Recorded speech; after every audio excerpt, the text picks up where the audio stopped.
Hey everyone, and welcome. So, today we're going to dive into some really powerful and sometimes, even conflicting ideas about the human heart. We're going to journey through some timeless wisdom on the beautiful chaos of love, that deep search for self worth, and, the quiet anchor of faith. Let's get right into it. So it all really boils down to this one big question, right? What are the deep lessons that our hearts, our minds, and just our life experiences are trying to teach us, like every single day?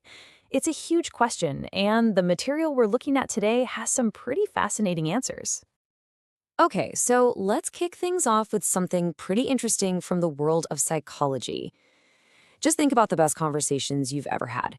Well, according to our source here, the ability to actually build on what someone is saying, to connect one idea to the next, is a way bigger sign of intelligence than just asking, "What's up?" It kind of suggests that a real connection is all about engagement, not just asking questions. And, where does that kind of deep engagement get tested more than anywhere else? Yeah, in one of life's greatest puzzles, love and relationships. This is where our hearts and our minds really get put to the ultimate test. So the source presents this really interesting dynamic. On one side, it suggests a man is deeply loyal, but only if his partner is respectful and appreciative. But then, on the other side, it says that a woman, if she truly wants to, has the power to keep a man right by her side. It's this fascinating contrast between a kind of conditional loyalty and just pure desire. Wow, I mean, the intensity of this statement is really striking. It uses this incredibly powerful religious metaphor to get at the sheer agony of jealousy. Comparing the sight of your loved one with someone else to an unforgivable sin, I mean, that just shows you how deeply that kind of pain can wound a person's soul.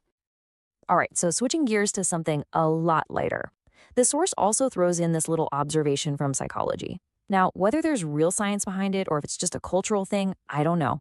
But it's presented as that classic pairing for the ideal couple. And then we get this, a really powerful and, let's be honest, pretty uncompromising traditional view. This statement is just absolute. From this perspective, love before marriage is seen as a total deception, and it doesn't matter how pure you think your intentions are. Okay, so that brings us to our next part, and here the focus really shifts inward because after trying to figure out the complexities of other people, the journey turns to one of the hardest challenges there is, finally recognizing and standing up for our own value. This is a question I think a lot of us, maybe all of us, have faced at some point. That feeling of being taken for granted, of just not being seen for who you are. It can be so incredibly painful. So, what's the solution? What do you do when you're in that spot? Well, the source offers a very direct two-step strategy for this, and it's all about reclaiming your value by creating a little bit of scarcity. First step, stop being so immediately available for everything. And second, don't let your presence become something they just expect. The idea here is that by creating some distance, you force the other person to actually notice and appreciate the space you fill in their life. And this next quote, wow, it really gets to the heart of the internal cost of all that struggling. See, that constant need to prove your importance to someone else isn't a sign of your strength. It's actually a symptom that your own self-belief is broken.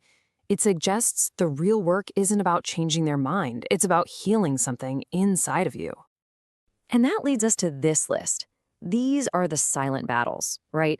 The things that so many of us face. Things like separation, disrespect, that deep loneliness, that endless waiting, the heavy, heavy silence, the ache for something you just can't have. Heck, even patience itself can turn into this battle that just slowly eats away at you from the inside. All right, let's zoom out a bit for part 3. We're getting into the sometimes harsh, sometimes a little cynical, but always, always thought-provoking observations about life and just, human nature. And this is a perfect example of one of those bitter truths. It's a pretty provocative, kind of cynical take, isn't it?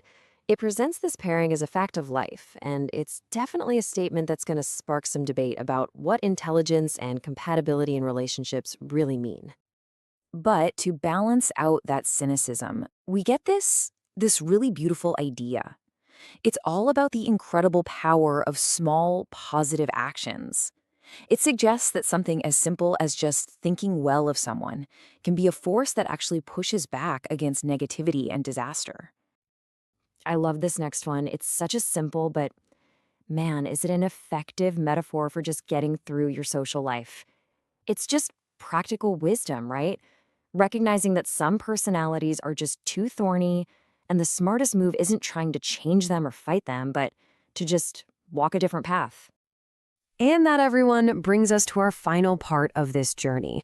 After digging into love, self-worth, and some of life's tougher lessons, we now turn towards a more spiritual place, focusing on these really profound themes of patience, destiny, and faith. Now, this is just a beautiful metaphor for forgiveness and having perspective, isn't it? It reframes a mistake not as the end of the story, but just as a single flawed page in a whole book. And the message couldn't be clearer. Don't throw away an entire relationship because of one difficult chapter. Talk about a message of profound hope. This one really changes how you look at things. It reframes that painful experience of waiting as an act of preparation for an even greater blessing. So from this viewpoint, a delay isn't a denial. It's a chance for something even better to come your way. And here, the source just beautifully captures the two-way street of faith. Your act of worship, well, that's your expression of love. But the very ability to be able to do that is seen as a gift of love right back at you. It's presented as this perfect, unbroken circle of devotion. And this next one just deepens that feeling, that really personal, intimate connection. I mean, think about it. In a world with millions, billions of people, your individual call is your act of love.